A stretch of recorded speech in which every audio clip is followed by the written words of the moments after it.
નમસ્કાર, આપ જોઈ રહ્યા છો જનસાક્ષી ન્યૂઝ। નજર કરી આજના મુખ્ય સમાચારો પર। માંગરોળ તાલુકાના વાંકલ પંચકુટીર હોલમાં ધારાસભ્ય ગણપતસિંહ વસાવાના અધ્યક્ષસ્થાને મતદાર સુધારણ કાર્યક્રમ તેમજ સરકારી નોકરી મેળવનાર 22 જેટલા વિદ્યાર્થીઓનું સન્માન સમારોહ યોજાયો હતો। માંગરોળના ધારાસભ્ય ગણપતસિંહ વસાવાએ જણાવ્યું હતું કે માંગરોળ વિધાનસભાના 87% જેટલી કામગીરી પૂર્ણ થઈ ગઈ છે।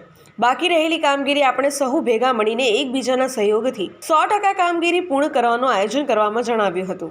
વાંકલ ખાતે વિદ્યાર્થીઓ માટે નિઃશુલ્ક સ્પર્ધાત્મક પરીક્ષાના વર્ગો ચાલે છે, જેમાંથી 22 જેટલા વિદ્યાર્થીઓ સ્પર્ધાત્મક પરીક્ષામાં ઉત્તીર્ણ થતા સરકારી નોકરી મેળવી છે।